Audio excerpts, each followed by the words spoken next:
Genesis chapter 31. Jacob learned that Laban's sons were saying, "Jacob has taken everything that belonged to our father. It is at our father's expense that he has acquired all this wealth." And Jacob also saw that Laban's manner towards him was not as it had been in the past. Yahweh said to Jacob, "Go back to the land of your ancestors, where you were born, and I shall be with you." So Jacob had Rachel and Leah called to the fields where his flocks were, and he said to them, "I can see that your father's manner towards me is not as it was in the past, but the God of my father has been with me. You yourselves know that I have worked for your father with all my might, and that your father has tricked me, changing my wages 10 times over, and yet God has not allowed him to harm me. Whenever he said, 'The spotted ones will be your wages,' all the animals produced spotted young. Whenever he said, 'The striped ones will be your wages,' all the animals produced striped young. Thus God has reclaimed your father's livestock and given it to me." Once, when the animals were on heat, I suddenly saw in a dream that the he-goats covering the females were striped or spotted or piebald. In the dream the angel of God called to me, "Jacob." I said, "Here I am." He said, "Now take note. All the he-goats covering the females are striped or spotted or piebald. For I too have noted all the things that Laban has been doing to you. I am the God who appeared to you at Bethel, where you poured oil on a pillar and made a vow to me. On your feet, then, leave this country and return to the land of your birth." Single quote. In answer Rachel and Leah said to him, "Are we still likely to inherit anything from our father's estate? Does he not think of us as outsiders now? For not only has he sold us, but he has completely swallowed up the money he got for us.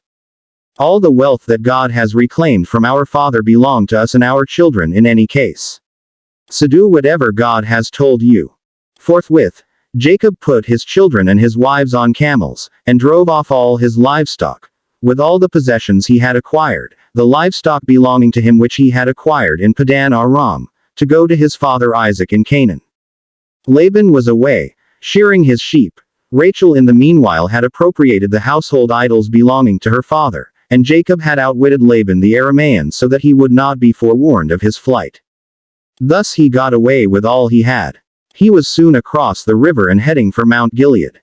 3 days later Laban was told that Jacob had fled. Taking his brothers with him, he pursued him for 7 days and overtook him at Mount Gilead. But God appeared to Laban the Aramean in a dream that night and said to him, "On no account say anything whatever to Jacob." Laban caught up with Jacob, who had pitched his tent in the hills, and Laban pitched camp on Mount Gilead. Laban said to Jacob, "What do you mean by outwitting me and then carrying off my daughters like prisoners of war? Why did you flee in secret, stealing away without letting me know, so that I could send you on your way rejoicing, with songs and the music of tambourines and harps? You did not even let me kiss my sons and daughters. You have behaved like a fool. It is in my power to harm you, but the God of your father said to me last night, 'On no account say anything whatever to Jacob.' Now it may be you really went because you had such a longing for your father's house, but why did you steal my gods?" Jacob answered Laban, "I was afraid, thinking you were going to snatch your daughters from me. But whoever is found in possession of your gods shall not remain alive. In the presence of our brothers, examine for yourself what I have, and take what is yours." Now Jacob did not know that Rachel had appropriated them. Laban went into Jacob's tent, and then into Leah's tent and the tent of the 2 slave girls, but he found nothing.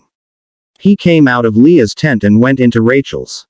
Now Rachel had taken the household idols and put them inside a camel cushion, and was sitting on them. Laban went through everything in the tent but found nothing. Then Rachel said to her father, "Do not look angry, my lord, because I cannot rise in your presence, for I am as women are from time to time." Laban searched but did not find the idols. Then Jacob lost his temper and took Laban to task.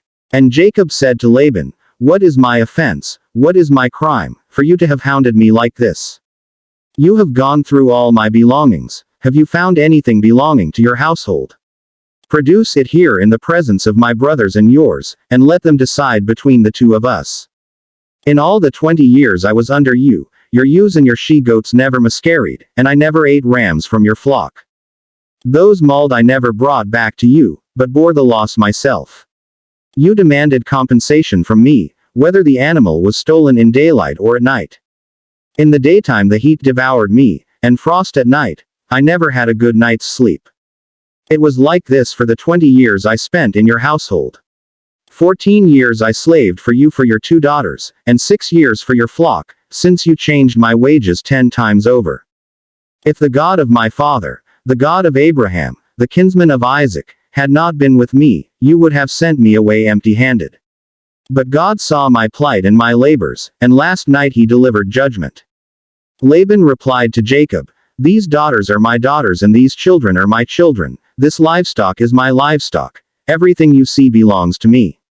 But what can I do today about my daughters here or about the children they have borne?